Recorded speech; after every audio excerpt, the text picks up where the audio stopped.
I've got you. Those were the last words of Alex Pretti.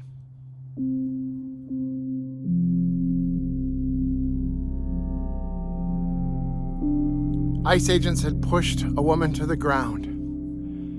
Alex Pretti was a nurse, and he did what nurses do. He stepped between the person and the danger, and he tried to help. He was there. He had her. The pioneer of nursing, Florence Nightingale, said, "I think one's feelings waste themselves in words. They ought to be distilled into actions which bring results." I believe that Alex Pretti was doing just that. It took me a little while to figure out why the fact that he was an ICU nurse, why that affected me a lot more when I heard the news. And I think it's this.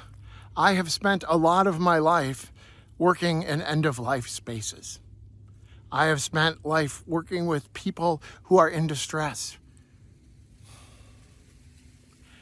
And I realized pretty quickly that Alex Pretti, he was my people. I've recently been returning a bit more to hospice work, and that involves work with so many wonderful nurses. They're my people. Anyone who works in that space between life and death, those are my people.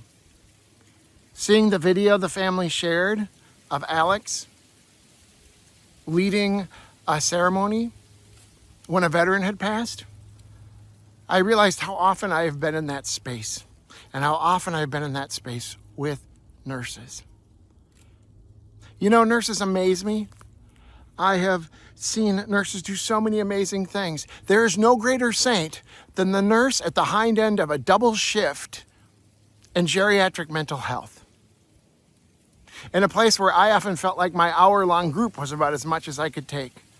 And yet to still have patience and compassion. They have to have technical skill. They have to know what they're doing. ICU nurses in particular have to know a lot about what they're doing. They have to be a font of regulatory knowledge and how Medicare and health insurance works. But most importantly, they are there when we need them. They're there when we're sick. They're there when we're hurting. They're the ones who are there when we are dying, when our loved ones are dying. I have worked with so many incredible nurses, and I believe that they are the hearts and the hands and the feet of God. I believe that there is no better expression of the divine than what nurses do. The dedication to craft, but also the art of loving and caring for the hurting. You know, I think about times not only professionally, but personally. The time when my son was in the hospital for asthma, and he was about 2 years old, and I was laying in the bed next to him sleeping, and remember suddenly hearing a nebulizer and looking up at the nurse bringing the nebulizer down to my sleeping son and just giving me a shush, like it's okay. I think about after I had one of my strokes and was in the hospital, I think about the nurse who sat with me and who cried with me because she also happened to be a colleague. I think about the time after I had my hip replaced.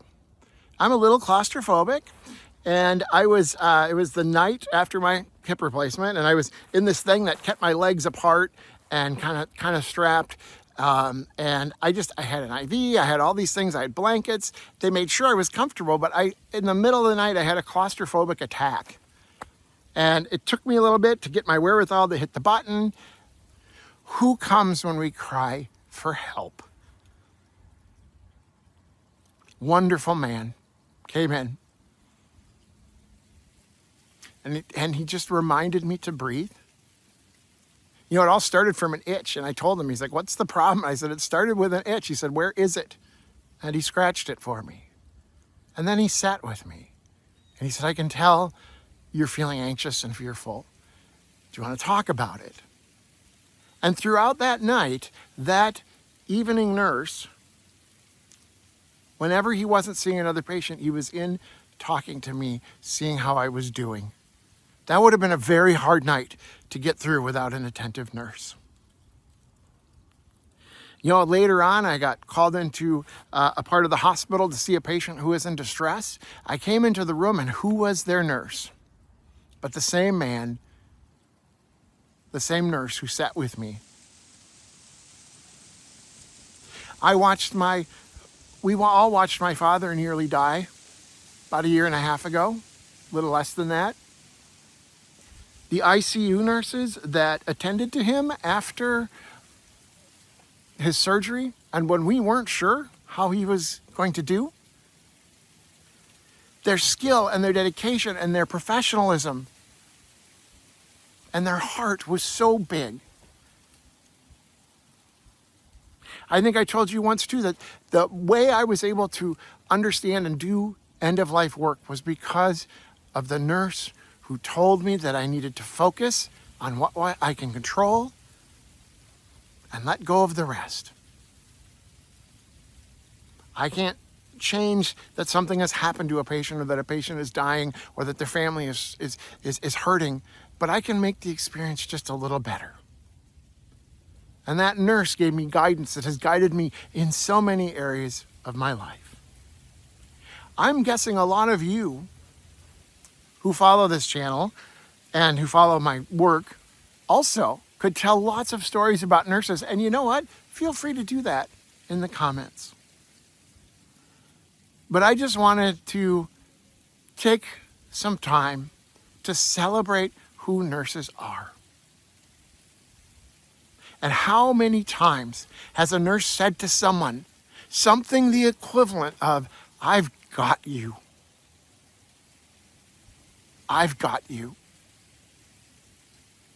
All of our nurses, whether they're ICU nurses or hospice nurses or home care nurses or hospital nurses or even our clinic nurses, they deserve to be celebrated. And they are all there for us when we need it the most. That is how you love your neighbor. That is how you treat others like they are your relative. You take care of them. You help them up.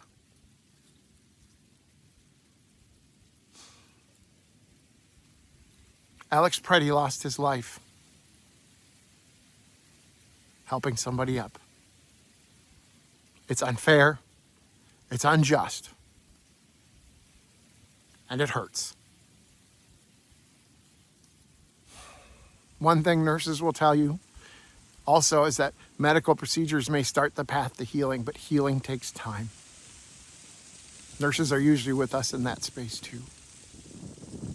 And I think Alex would want us to make a better world and to keep healing. The saddest part about a healer dying, especially being murdered, one who showed nothing but compassion for people, is it's not just the loss to his friends and his family, it's a loss to the community. How many other people might Alex have helped guide into the next life? Veterans. How many people might he have still saved? And the beauty of it is I know other nurses will step up in his place because that's what nurses do.